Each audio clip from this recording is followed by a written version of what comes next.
Today on episode 37, the Bobby Thigpen episode of Typical Chicago Fans, presented by the Loop Sports, we have sinkers and floaters, a finals recap in the NBA and the NHL, some diamond talk on the Cubs and Sox, and a brand new segment to be named later.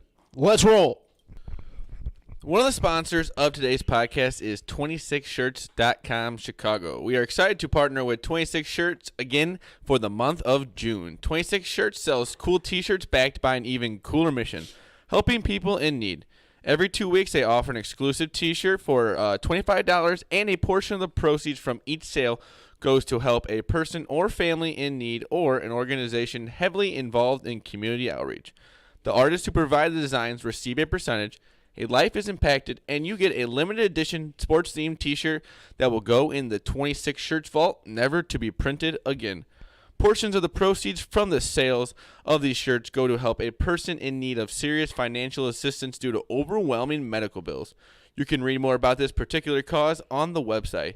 Thank you to 26 Shirts for sponsoring the podcast for the month of June. Go to 26shirts.com to order your shirt and help a worthy cause. Go to their website. They have a cool Chicago Volume 5 shirt. It's forever. It's a Chicago little bear jumping over Chicago, and they always have the mystery shirts and their flags. Never seen a bad shirt from those guys. Never seen a bad shirt. I mean, I'm not even a Bears fan, but, like, they do have really cool stuff. Yeah, so go help them out. It helps out a good cause. Go help some people out. Go check out 26shirts.com/Chicago. Hello and welcome to episode 37 of Typical Chicago Fans, presented by The Loop Sports. I am Zach Lilia. You can follow me at ZLilja, LILJATCF on Twitter. You can follow the main page at typical_Chicago.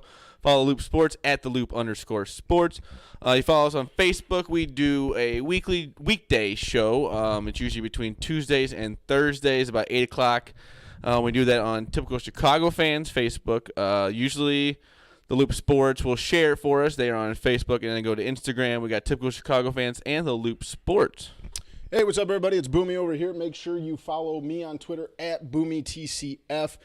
If you're an Apple user, you can find us on Apple Podcasts. If you're not an Apple user, you can find us on Spotify. Either way, go check us out on both of those. On Apple Podcasts, make sure you subscribe, rate, and review. If you are on Spotify, just make sure you follow us there. And also head on over to the YouTube page, kind of something we're new doing right here, talking to the camera.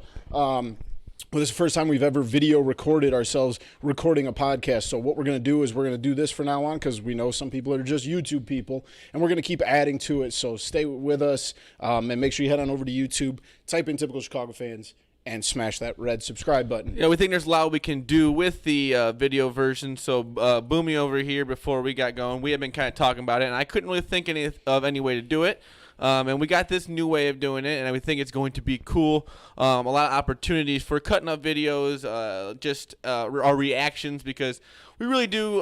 We love doing the podcast itself, and Definitely. We always just sit here, have a little conversation. So now we're going to record ourselves, cut it up, or do the whole thing. So however you want to watch us now or listen to us. There's lots of options. Yeah, so it's just something new we're going to be doing. I think it's something that's going to benefit us a lot, and I think it's going to be fun for us and the listeners and now watchers of us. You'll be able to see what our ugly mugs a little more often, I guess. That's true. Like I said, I don't know if that's a good thing or not. Usually the podcast is where we get a little heated because it's just the two of us, so maybe we'll get to see some more arguments. And maybe it'll bring some more life to what we're saying too. I was listening to the PMT interview with Jeff Ross, and he said comedy. That's just how it is. You got to see the person face to face, to see how it goes, and maybe you'll get some more reactions from us. So we're excited to do this. Our YouTube. So welcome. And also, if you want to get our shirts, we got shirts out right now. Actually, I think there's one over here. Too far away. Yeah, that was poor planning. That was very poor planning. See, this is what we got to learn. We got to have stuff around because now we can show off things. Exactly. And you go and we can either if you need us to ship it to us, it's $20. Right? Yep. And then it's $15 if we can get it to you. Awesome TCF shirt with the logo on it and TCF on the back. So we are excited. Like I said, we're just super excited about this. Super duper excited about this whole video version that we're trying to get going here. But let's get right to the show itself. We got sinkers and floaters.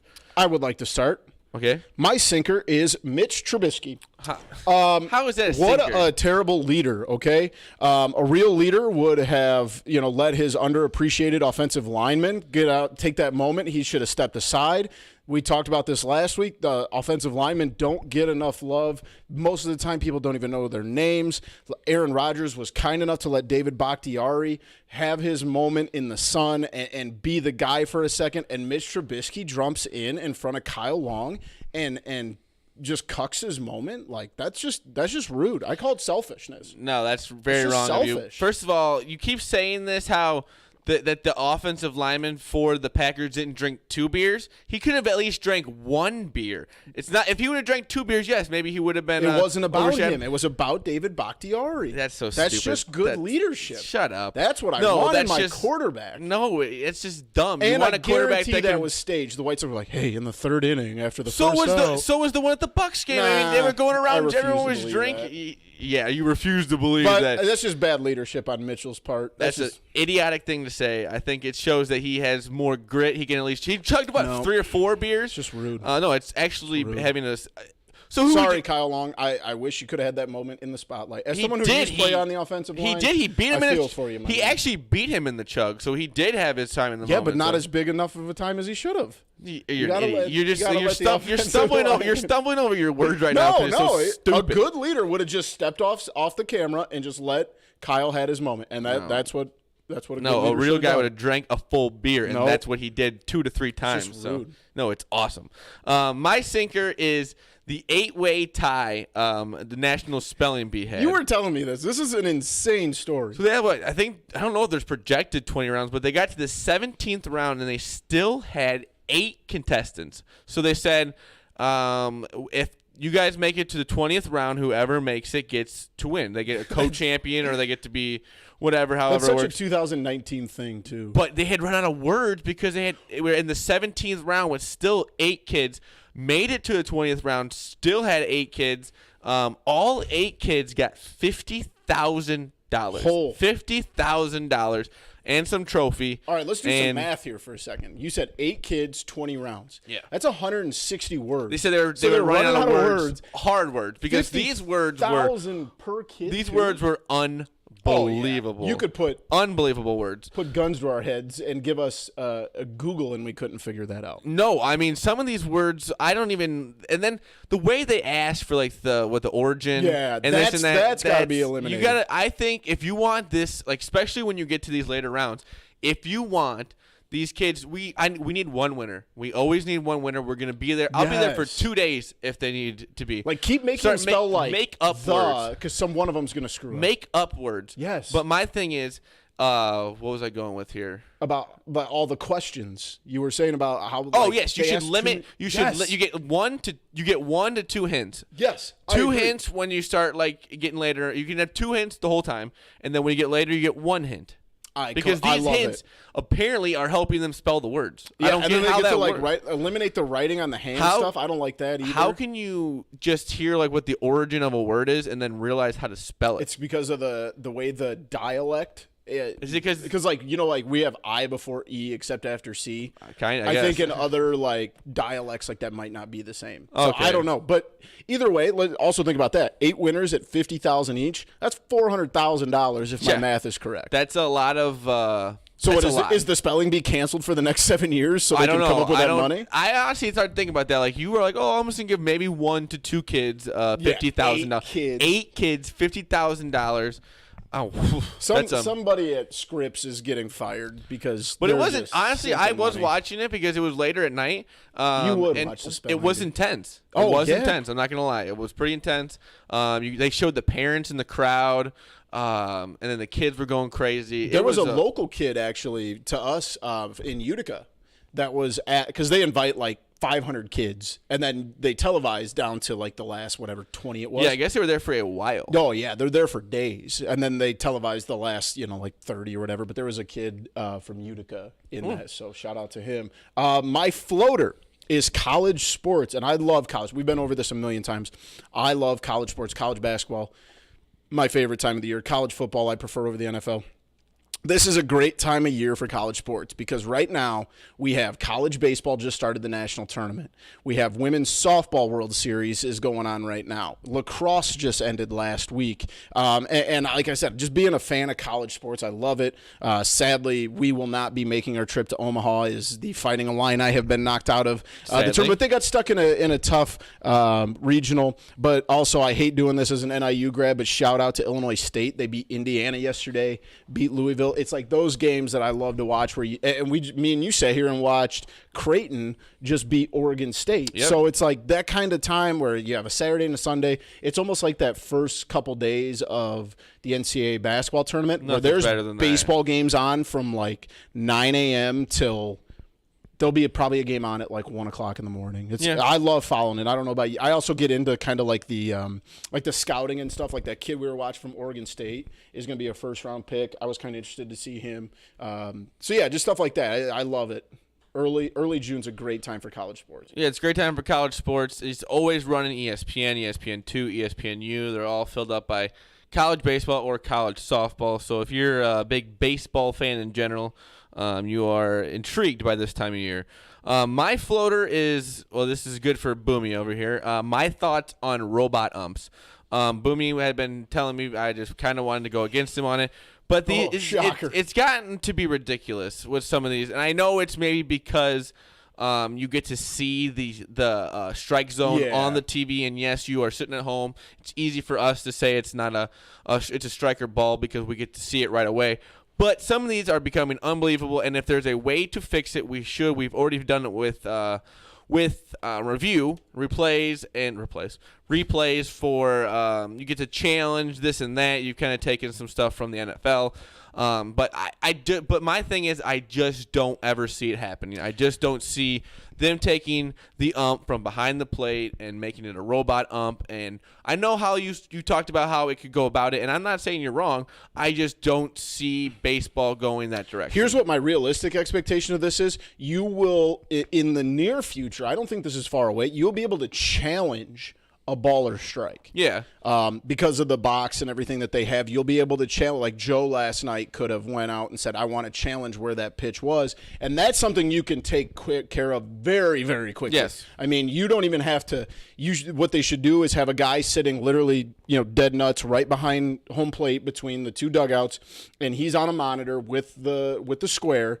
And when he comes out and he wants to challenge it, all they do is look at him, and he'll give you a ball or a strike call, and then you go from there. Because and Joe's not usually one to bitch about umpires. Yeah. And he was not happy, and it's understandable because it's getting ridiculous in a sport where guys are getting paid millions of dollars. People pay thousands and thousands and thousands of dollars for things like the MLB package to watch their team, and then they're getting that kind of product from the umpire. And I am a referee in volleyball, but just to know that all of that is coming down to that in a professional sport, to that guy being able to consistently call a strike zone and what should be defined as a strike, like that's something that I think is going to be challengeable here in the near future. Especially in a game like last night with, yes, we're Cub fans, and I understand it's kind of biased, but there was a 3-2 count. Dylan Maples was pitching, young guy, trying to get his groove, trying to get into it.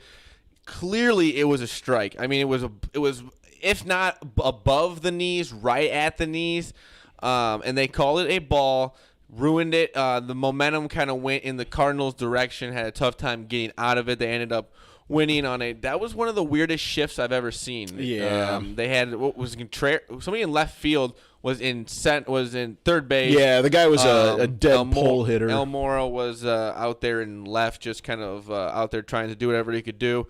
It was a ball hit it was either way they caught it. I think they were going to be able to tag up and score anyway, so it really didn't matter.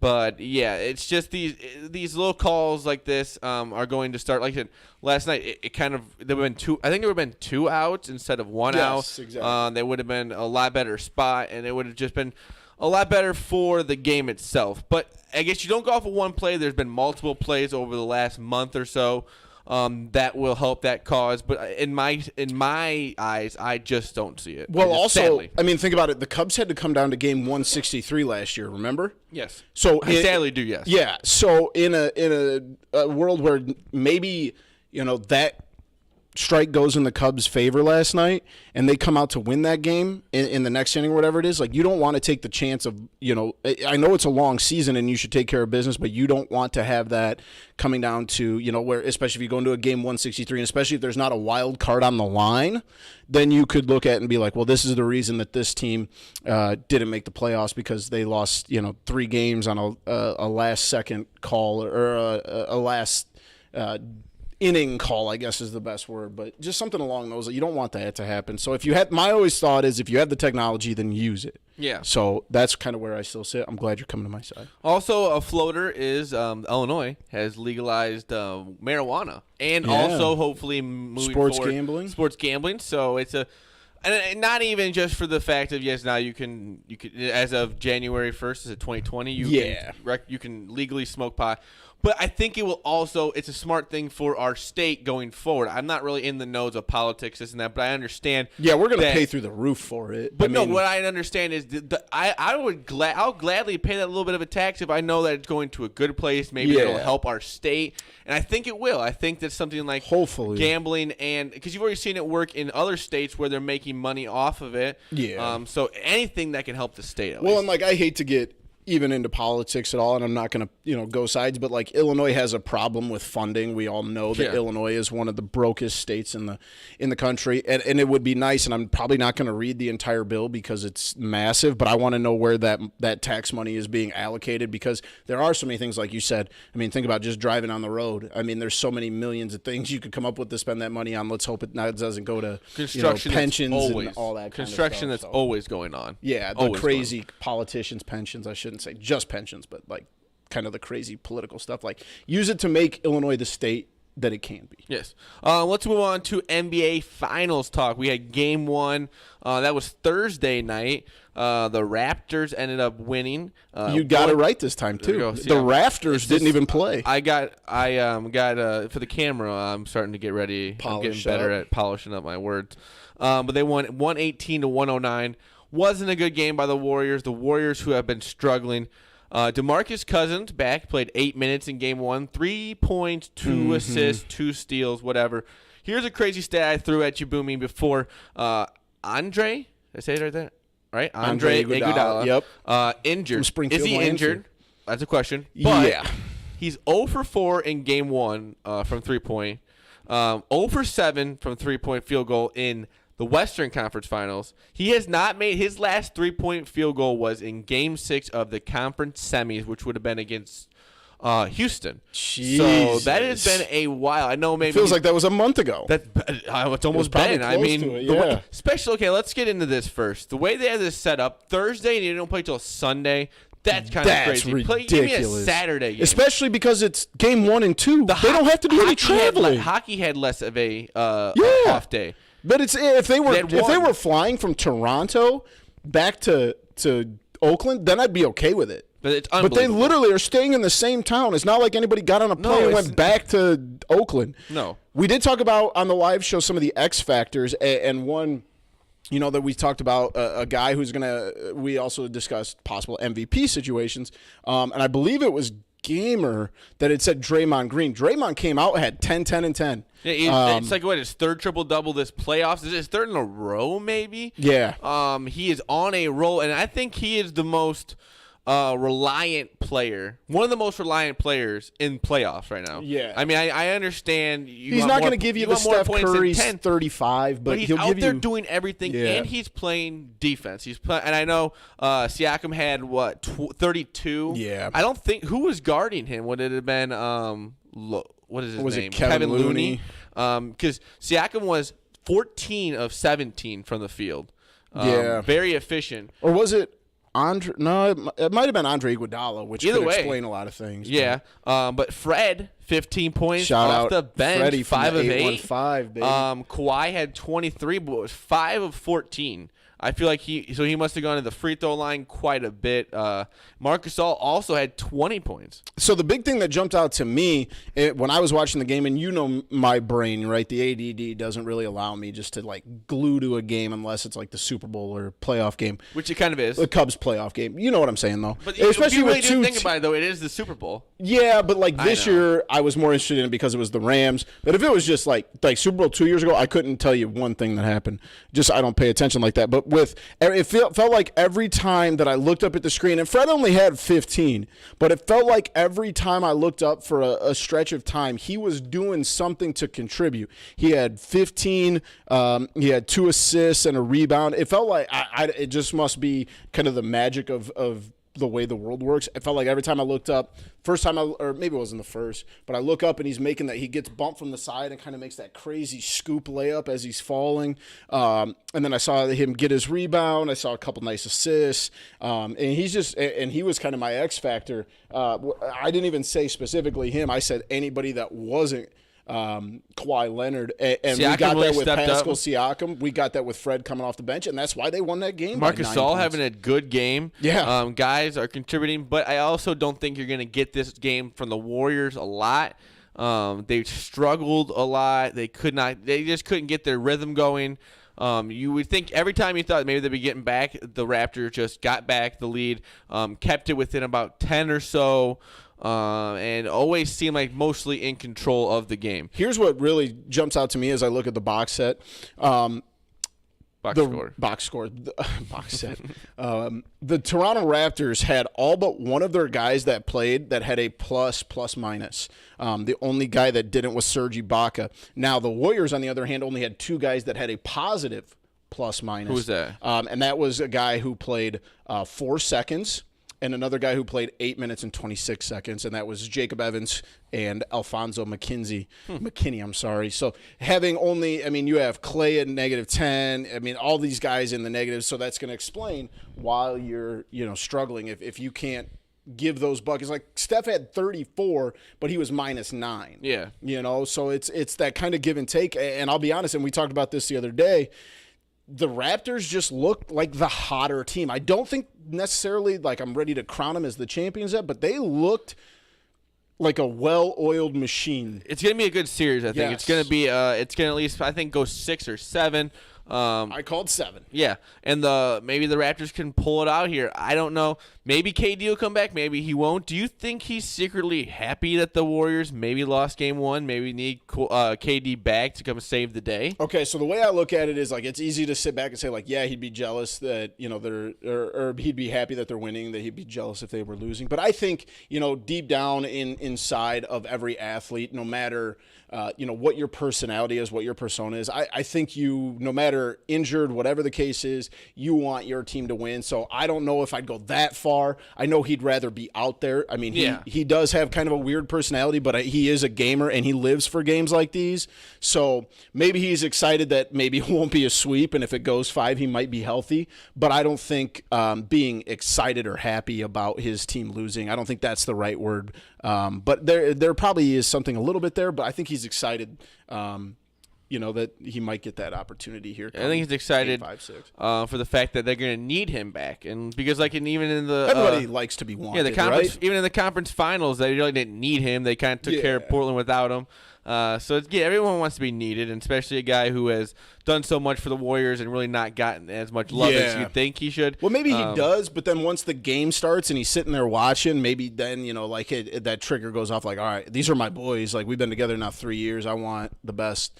Like, I'm still going to get a ring whether I play or not. So, those are your boys. They spent so much time together. I got a feeling he just wants what's best for I don't think it has them. anything to do with his teammates. I think he just understands he's on his way out. Definitely. And it's not really – it's just the fans themselves understand that – not understand, but they know they've had Steph since the beginning, and Steph's always been the guy, even though KD has won, back-to-back NBA Finals MVPs. But it's still not his team is what is the weird thing. Yeah. That could change, though. Before we jump it's not going to. NHL, do you think even if the Warriors lose Game 2, that this series is over? No, I don't think. Okay. If it goes back 0-2, I wouldn't say it's good for this them. This is the last team I would expect to just bury their heads when they're down. I 0-2. would say though, for some crazy, it's not going to happen. But if KD comes back and then you keep losing, then maybe yes. Yeah. But I think that they really don't. They won't have him back at least until Game 3 or 4 because I don't think they would just spring it on us. We are recording this on a Saturday night, so the Game 2 is tomorrow night. Yep. I think they would have already announced it by now. So no, I'm not. I don't think going back. This team is such a veteran to the playoffs, especially with Boogie coming back. You get to add that in. I know he played little minutes, but he's going to keep building up more and more. Maybe he can do some stuff down low. Maybe stop Siakam. This Warriors team is built for something like this. So absolutely. If it was the other way around, yes, I understand it's a totally different situation. If the Raptors were down 2-0, especially having home down court 0-2, advantage. So for sure. but that's the crazy thing is they don't have home court advantage, and I still think the Warriors could do it down 0-2. Yeah, but this Warriors team has gained they've proven over the last they've proven themselves. X amount of years. Yeah, that's just like with the Bulls team back in the day. Those last few years, you were just never going against them. You understood what they might be down, but they're not out. Yeah, so I don't trust this team. I just know this team has it in them to make a crazy comeback. That's what I kept looking for in Game 1 was them make that comeback, and they just could never do it. It felt like Toronto just kept weathering the storm, and that's really all you can do against the Warriors. The Warriors would knock it down to 4-5 points, but then Toronto would kind of distance themselves. Because that's what the Warriors always did. When they got it tied up, that's when they could get it, and they just never got that close. Yep. So got to keep them at a distance. But you were talking about the Stanley Cup Finals. Tied 1-1. There is Game 2. I think it's going on right now. It's going on right now. We could look that up real quick. The Cubs game is actually in a delay, so we are just watching the Yankees. We're watching the Yankees Red Sox here. The Yankees are up 5-3. Yankees, maybe the hottest team in baseball right now. They're smashing. But Boston is up 3-0 here. St. Louis's first game, Stanley Cup game since 1970. They started in 1967. You know what happened in 1970? They got routed. Yeah, by the Boston Bruins. But the famous Bobby Orr diving after scoring a goal. That famous iconic photo. They ended up winning 3-2 in Game 2. Yep. I might have said this was Game 2. This is Game 3 tonight. Game 2, they won their first Stanley Cup game ever. Hey, my prediction so far is looking good. 7 win, loss, win. 7 games. Win, loss. And then Boston wins Game 7 like 9-0. We're on our way. But I would like them to lose maybe both in St. Louis. That'd be a little just so that the St. Louis natives don't get to see a win with their own two eyes. I would fully support that. Yeah, I think I said it's like there's a lot going on in St. Louis tonight. We got the Cubs game and Cardinals, and we got the St. Louis Blues for the first time ever. But, it's kind of starting. I think it's going to play itself in the direction of the Bruins. I think the Bruins are the more dominant team in the game. Honestly, looking at it, I like watching the Stanley Cup Finals because it seems like there's more invested in it. Oh, yeah. They're going after it. And like I said, I'm not the biggest hockey guy, so that's why I don't watch too much regular season hockey. But it's fun to watch them when the guys are the most is at stake. And the crowds are better. The crowds too, are great. Man. And like I said, I bet St. Louis is going crazy tonight. It's probably wild and crazy. I was driving up the interstate today, and a guy passed me in a pickup truck with Missouri plates, and it had like Back of the Blue on the back windows, and it had a St. Louis Blues jersey hanging out the window. We got big Blues fans. I was like, take it easy, bud. Hey, just go. What's the deal, man? But yeah, I think it's going to be a competitive. At least I think it's going to go maybe 6 or 7 games. Like I said, that's all you really want to see in the finals is competitiveness. Yes. You don't want to see sweeps. You don't like last year. Even with the finals in the NBA, the Warriors took care of the Cavs pretty easily with how bad the Cavs were, other than LeBron. So it's nice to see 2 good series. 2 good finals going on at the same time. And like we said, after this, we are going to – it's going to be a little bit of a lull in sports for a little bit. That's why we're testing out a new segment. We'll be testing out a new segment here. We're going to be testing out a few segments over the next few weeks. Also, we'll get to it more when we get to the segments, but we are going to be putting out 2 names tomorrow for the last segment, and you guys get to help us out here. We both pick out a name.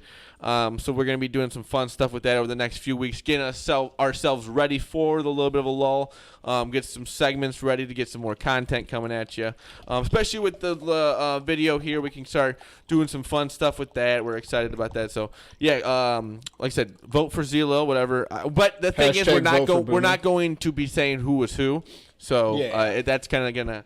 You just got to know us. Yeah, you got to... I don't know how you would know off a name. The way my brain works, I think you'll be able to figure it out. Yeah. Before we get to the Cubbies, though, I will be going to the Cubs game Monday night. We'll be going to the Make-Up Angels game. Is Mike Trout going to play? Oh, I think he will be. That's what they say. Where are you sitting at? I don't know, wherever your brother's tickets are at. I was hoping you were going to be in right. Or was he play right now? I think he plays right, but I don't think they're bleacher seats. Yeah, you're right. So, yeah, we'll be going there. But, Boomy, can you tell people where can they get tickets if they want to go to the game Monday or Tuesday or Wednesday? Find your phone. Go to Google Play or the Apple App Store. Is that what it's called still? App. Okay, so you go there, you look up SeeGeek. We love SeeGeek. I use it all the time. SeeGeek is a ticket search engine that never loses sight of the fan experience. Simply go to their website, type in the name of a team, and choose the date that you're looking to attend. SeeGeek will present you with a graphic chart of the stadium where you can then choose your seats and tickets based on a score system that determines the best value. If you've never used SeeGeek before, we've partnered with them to give you a great deal. Simply apply the coupon code TheLoopSports in all capital letters at checkout to take $20 off your first purchase with SeatGeek. A $50 night for two at the ballpark becomes $30, or a $23 trip by yourself turns into just $3 with our coupon code TheLoopSports. You have no excuse to not go out and cheer on your favorite team. Just apply the code TheLoopSports at checkout and have a great time on us. Shout out to the folks over at SeatGeek for partnering with us here at The Loop Sports. Yes, thank you to SeeGeek. Again, that's promo code TheLoopSports in all caps, $20 off of your first purchase of over $30. If you want to go out, the Cubs have got a little bit of a homestand here, I think, the next few weeks. So if you want to go out to the Cubs game, if you want to go out to the Sox game, please go out to the Sox game. Somebody go to the Sox game. They're playing a lot better. We're going to get to that, but they're playing a lot better. So go out and support a team that's on the rise. But let's get to the Cubbies, who are 31-24. They're in a little bit of a rain delay here. I think it's tied 2-2 in St. Louis right now. But they signed Carlos Gonzalez to a three-time All-Star. Three-time All-Star. Just got released by the Indians. He's actually starting tonight, which is Saturday night. He's batting third and playing right field for the Iowa Cubs. I love it. Ian Happ's also on the lineup. They had the lineup out there. I forgot about Ian Happ, who sadly will probably not be making the roster. Barring injuries. Even at that, I think Carlos Gonzalez is going to get a call-up before him. Yeah. So it's a low-risk move. Absolutely. I mean, they can't – I didn't look at the number exactly, but they've got to be not paying him a ton of money. So it'll be interesting to see what he can do if he's still got – I mean, he was a three-time All-Star for a reason, and he did some really nice things. He was with the Rockies, if I remember right. So them adding him literally just gives them a little bit more depth. We've talked in the past about Ben Zobrist probably not going to be around. I've even mentioned it early in the year, not to brag, but I'm going to brag a little bit. I said that Daniel Descalso is going to come back to his median, and that's exactly what's happening. Is Daniel Descalso is slowly remembering that he's Daniel Descalso, and he's playing too much. He's playing too much. His problem is that he's kind of one of those guys that plays every 5 days or so. You can kind of throw him at a team randomly. They're not ready for him, but he got to play too much as of late, and they kind of got used to him, felt him out there. But some positives for the Cubs right now. Even though that wasn't a negative, I kind of just said it as it was. Darvish, who pitched 6 innings last night, 3 hits, 1 earned run, 3 walks on 6 Ks. Also had a sacrifice fly. Yes, very nice that scored the run. I was kind of looking through here. His first inning was terrible. He walked 2 guys. I think he threw a wild pitch. It's nice to see him calm down a little bit, though. His last few starts have been nice. Like his last start against the Reds, 7 innings. He gave up 12 hits, 6 runs. It was kind of a tough game for him there. Still had 5 Ks. But I look back to when he played the Reds on the 15th, which would have been 4 starts ago. He went 5 and I think 5 innings there. Gave up 5 hits, but 11 walks, 11 Ks, no walks. Yeah. He's really been turning it around with that. I think the control there is nice to see. Yeah, he'll give up some hits every once in a while. Maybe not going home runs. Yeah, give up some home runs. But it's nice to see him being able to calm himself down, get through some innings, get through some pressure. Like last night, he started off and it was kind of, if he wouldn't have had that. It was a sacrifice fly, scored a run in the first inning there. Yeah, so he walked the leadoff hitter. They scored a run without giving up a hit. Yeah. So and my first thought was, damn, like here we go again. But I think they had 2 on, no out. Maybe 2 on, 1 out. So he got out of a jam there in the first inning, which is what you like to see. Also, him getting that hit was nice too, helping himself out a little bit. Is he getting a little bit of swagger? I don't know. Like, I watched him. Okay, so this is why I asked, and I thought about this question as I was watching the game at the gym. He was at bat, and whoever, Mikolas, whatever the kid's name from St. Louis, first pitch throws him a 12-6 curveball, and you kind of looks out and just kind of has this like kind of grin on his face. I'm like, is he developing? Like, we talked about it early in spring training. Is he developing like a fun personality? Like, is he developing a little bit of swagger, which is what I want to see? So, you know what I'm saying? Like, give me more of that, and you keep that building and let him get comfortable. He looks like he's getting comfortable is really what I'm getting at. Yeah, he had a tweet today. I think somebody tweeted out that he had a 92-mile-per-hour seam. Wait, let me see here. I want to get this correct. He quote tweeted it, I thought. Maybe I'm wrong. Here we go. This is awesome. Good radio here. It says Darvish struck out Carpenter on a 93-mile-per-hour two-seamer here. That's nice. That's and really nice. He goes, "That's a splitter." Smiley face. So that's, like I said, Darvish. Get a little personality. Get a little cocky with it. I like love that. it. That's what you need from your starting pitchers. So I like where Darvish is trending. He's trending in the right direction, coming off of, really, it's just been fighting back from, he started off the season against the Rangers. His ERA started off as a 10.13 in the first down to a 5.02 game. right now.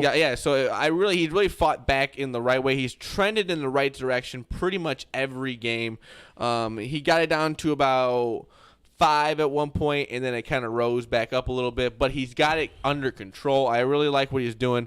What are you thinking about Lester and Hamels? What do you think what they're going to be able to do, hopefully go forward, maybe getting themselves back into a little bit of a rhythm where maybe we get that sixth starter in there? Yeah, I don't even know if it's going to need that, but I just think it's two veteran pros that are just kind of going through a rut, and you kind of saw that in the starts down in Texas at Houston. I think it's just those guys got to just keep working on stuff, and I think they know that. I think you're going to see them bounce back, but older veterans on the road against a great offense, like, that stuff's just going to happen. You can't expect guys in their mid-30s to be early Chris Sale gassing everybody down. So I think it's something that they're just going to work through. They both know what they have to do, and that's keep the ball down. They need to be able to get guys to swing and miss more at junk and not be able to overpower them with stuff. And they just looked, the last couple starts, they just look uncomfortable out there. When you watch a pitcher and you can just tell his mind is racing? Lester said after, I think it was about 2 games ago, he gets like, I just don't feel comfortable on the mound. Everything feels weird out there. I don't like it.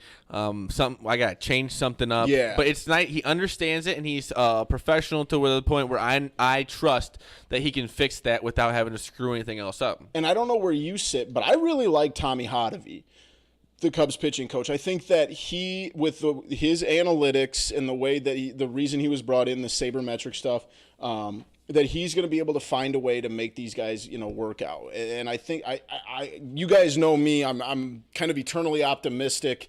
The Cubs could be 10 games out right now, be like, well, if we get hot here, we'll be okay. We get hot, we win a couple games, we win a couple series, we'll be right back in it.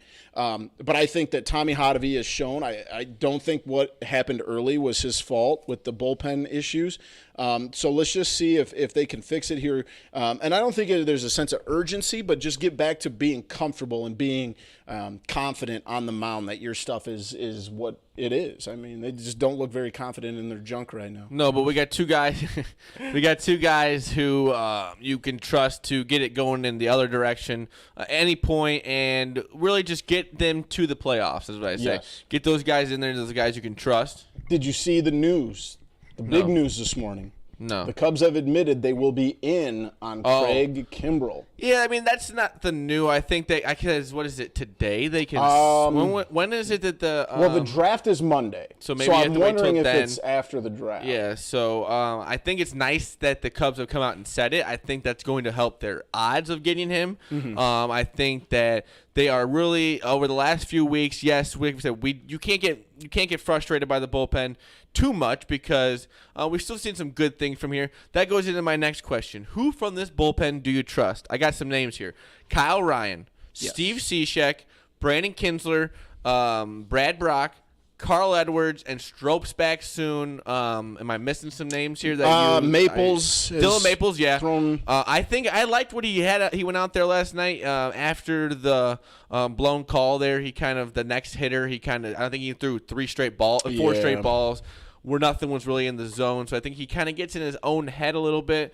I still like him out there, but Pedro Strope's going to come back, and you get Craig Kimbrel in that. I think that's a good bullpen with a Kyle Ryan, Steve Cishek, Brandon Kinsler, Brad Brock, Carl Edwards, Pedro Strope, Craig Kimbrel, and then Brandon Morrow comes back. Yeah. I think that could be a really good bullpen. I'm not holding my breath on Morrow, but I'm with you. I like Cishek. I like Chatwood. I like Kinsler. I like Brock. Kyle Ryan, I'm kind of iffy on. He had a good start, good relief appearance last night. I think he got 3 up, 3 down. Pedro, obviously, I'm a big Pedro guy, but his ERA is a little inflated right now. But I'm not saying this injury was good, but I think it got him a little back on track. Yep. Maybe he was having some problems before with the injury, so I think maybe this, and then also the rehab, he's been looking good. So I think Carl Edwards right now is my odd man out. I don't know if I trust Carl Edwards and you can right kind now. of see it in the spots that Joe Madden's not putting him in right now. Yeah. Joe Madden has put him in no really tough situations. I don't blame him either. And no, he's kind of gone into this way of, why should I trust you? I got some other guys that I can trust. Even a Kyle Ryan, who we kind of have some ifs on, can go out there and give you a good inning in the 6th inning or the 7th inning after Darvish has kind of gone a little bit of a shorter start. I also think that Darvish has gotten to the point where he understands that you give the Cubs all you can until the 6th inning, and they can. Any good team should be able to get through the 6th inning and be able to close a game. I agree. You should have a good enough bullpen if you're the elite level the Cubs want to be. But I think we kind of overlook some of these guys. We get some bad relief performances every once in a while, and everyone just gets mad because of what happened at the beginning of the year. We've come a long way from the first 10 games of the year. 100%. People also are very more critical about losses than they are or blown opportunities by the bullpen than they are excited for when they do their job. So like that voice is heard, louder when that situation happens, when there's a loss. I'll give you a couple names that I'm a little bit deeper in the bullpen as far as injuries and things. Alan Webster, I'm out on. I'm not a big Alan Webster guy. Randy Rosario, out. I don't think he has the stuff. I think he's too inconsistent. Tim Collins, I'm in on. I like Tim Collins. Yeah, I think he just got brought up about a week or so ago. I think he just got sent down again. Oh, so yeah. Xavier Cedeno, who has only pitched in 5 games. He still does not have an ERA. I know 5 games isn't much, but we'll take what we can get. Rowan Wick, who I believe was just added to the 40-man roster, got approved. I think he's had 1 appearance. And then James Norwood, I believe, also got added to the 40-man, only has 1 appearance and no ERA. So I would say some of the names I said are the guys who I think the Cubs are trying to build around with the Craig Kimbrel, bring him in, really solidify this bullpen. But the Cubs pitching in general, I think, is really on the up and up. I am not worried about it. What I'm worried about a little bit, and I understand we kind of get into arguments about this, but Cubs are struggling as of late with runners in scoring position. They did it again last night. You're too good of a team to leave this many guys on base. I think at some point they were 0 for 21 with guys in scoring position. It's tough, but it's a team that you can always rely on the offense to be there. But we've been hitting a lot of solo home runs. Yeah. I just think it's one of those points where, guys are getting on and they're not getting around. When you look at the charts of, how the teams do with runners in scoring position, this is just one of those dips. And I think it's something that's not going to last long. I think they're going to be able to string some things together.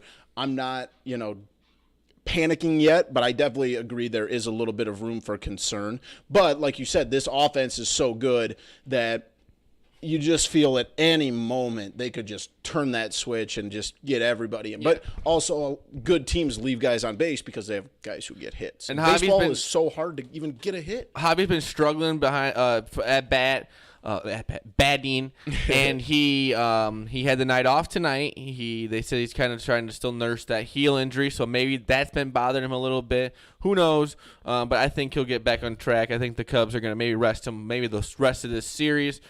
Just to get him back. And it's kind of nice we got positioned guys like Addison Russell that can go out there. Dave Bodie can go play second base. So we can get guys who can fill in for him. But we got the White Sox, who have been hot as of late, had won 5 straight until today. They lost to the Indians 5-2, but have been on a roll. They are 28-30 now. Good run. They're on a good run. They are now third place. They're a game behind the Indians. They were tied with them. How that makes sense. You can put that together. But they're both still, I think, 10.5 games behind the Twins. They're both going to have to fight for a wild card spot if they want to get in there. Speaking of the White Sox, I mentioned earlier that today is our Bobby Thigpen episode. He wore number 37. Zach, what decades do you think Bobby Thigpen played for the White Sox? 40s? 80s and the 90s. Oh. He won. That sounds like a 40s name. He was fourth in Cy Young voting and fifth in MVP voting in 1990 for the Sox. He had a 1.83 ERA. I need to know more. Yeah, so he was – this is wild. That team must have been absolutely garbage. He had a 1.83 ERA. Like I said, fourth in Cy Young, fifth in MVP. His record. Was an all-star, 4-6. Yeah, that's tough. Yeah, Could you imagine having a 1.83 ERA and you win 4 games? Well, other than, that's just tough. I mean. Oh, duh. He was a closer. He had 57 saves. Well, that makes a lot of sense. I didn't know he Boomy. was a closer. Huh. I thought he was a starter. That makes 53 saves. 57 saves. That's a lot of saves. We're going to edit that out because now I feel like an idiot. No, you're not. We're not editing anything. But a 1.83 ERA. The camera catches everything. That was also the year I was born, so I wasn't familiar with the games that were happening that year, and I'm not a Sox fan. Yeah, so. but you gotta cross check yourself if you're gonna. I didn't look. If you're gonna get Cy Young votes and you're 4-6, you gotta check the whole thing. Well, it could have been just a down year for baseball. But some players, a player who has been playing well for the Sox, Lucas Giolito, has a hot May, 5-0, 1.74 ERA. He's 7-1 now overall. He had 46 Ks and 10 walks in the month of May.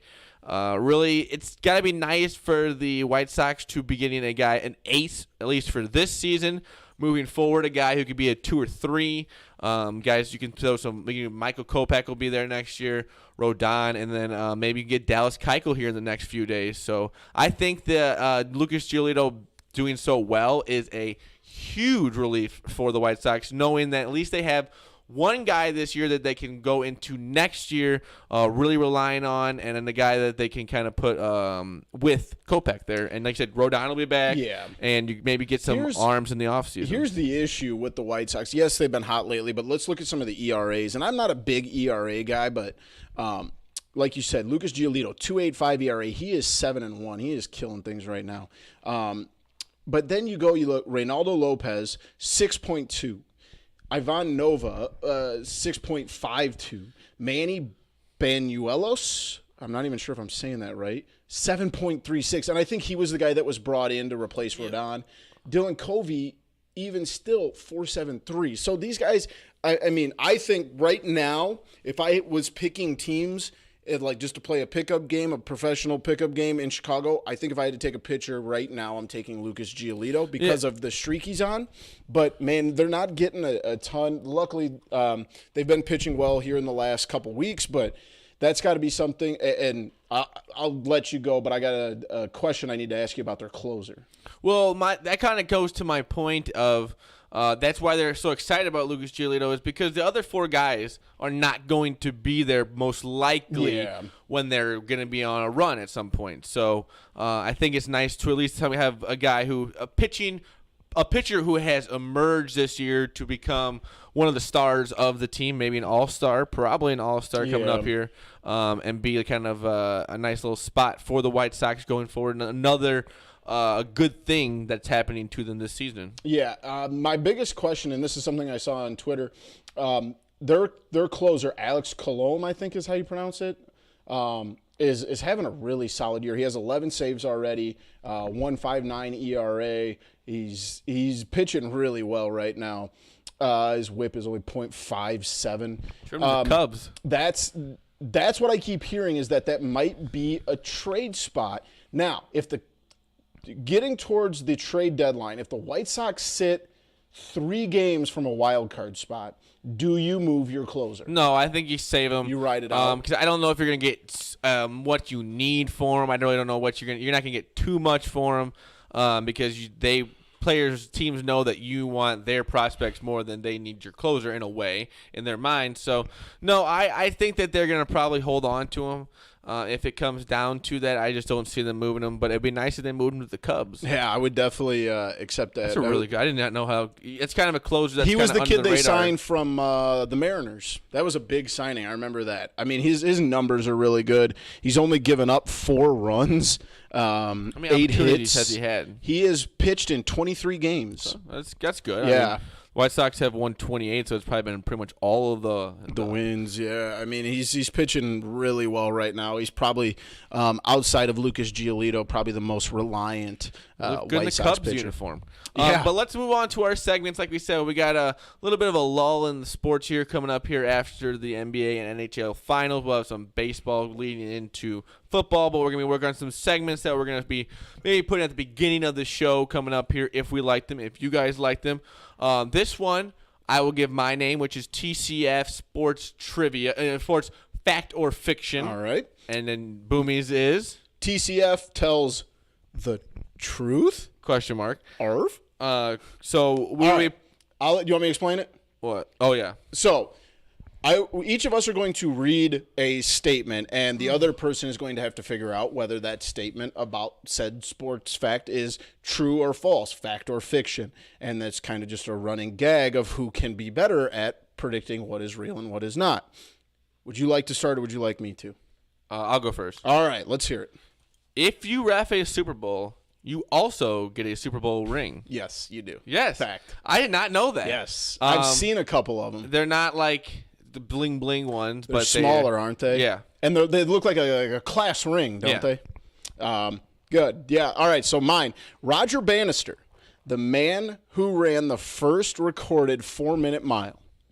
And he held that record for a very long time. He ran a 3-minute and 58-second mile in 1954, and that record was not shattered for 15 years in 1979. Is that statement fact or fiction?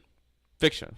You're right, because he only held the record for 46 days. Jesus. Someone broke his record. There's been movies about this cat, and that lasted 46 days, and someone's like, 3 minutes and 58 seconds, I can do that on a Tuesday. Yeah. That's crazy. So one for this one, it's not like yours, but I saw this.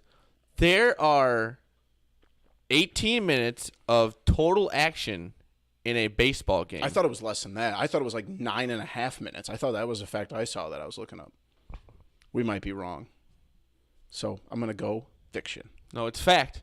I saw that there's 18 minutes of I thought total it was like 9 action in a baseball game. I thought it was Unless less my than sources that. are wrong. All right, I'll take your. That's. But, I mean, I don't know how we can really fact check this. Yeah, but that's. It was one of those weird obviously ones. that's a weird wild statistic. All right, 1988, 2 years before I was born, 7 before you were born. The Chicago White Sox were 3 minutes away from moving to Tampa Bay. The MLB demanded they modernize their stadium. They needed state funding. It came down to one vote and was decided at 11:57. That is a fact. They were almost the Tampa Bay White Sox. So it looks like Z Lil over here is the winner. Yeah, of it you all. win this one. You got yourself in your own mind.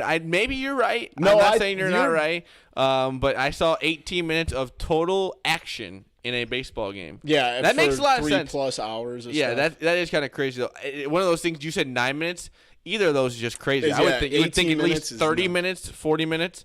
There's a lot of standing and scratching and spitting and drinking. So we're going to do some TCF fact or fiction. Maybe we'll get more into it if we make it into a bigger segment. We'll get some more time to look into some stuff. Or TCF tells the truth. Tells the truth. But yeah, we're going to be doing, I think the next few weeks we'll be making up a few more segments. Both be naming them. We'll throw the names out there. We'll see what they get. But we said before the show that no one was going to be able to know what we picked. Now they are going to be able to know. Definitely. But yeah, so we will put those out tomorrow. Let us know your feedback on the segment, which is a little bit of a snippet of the segment at the end, because we do have a lot of sports to talk about right now. But like I said, in the next, we know the ending is near. The ending is near. We got we baseball. might have to become like cricket fans and watch that online. I saw lacrosse. I'm getting to the big. Did you watch the Premier League lacrosse that just started this morning? Did you know like the shot clock is like 80 seconds or like 70 seconds? That's unbelievable. I like it. I love lacrosse, dude. I love watching college lacrosse. Big Johns Hopkins fan. Yeah, I'm a big. I like lacrosse. We should get lacrosse nets. David Wildman. Why am I saying it? I think I said. Yeah, I think so. Mine said his name. I'm sorry.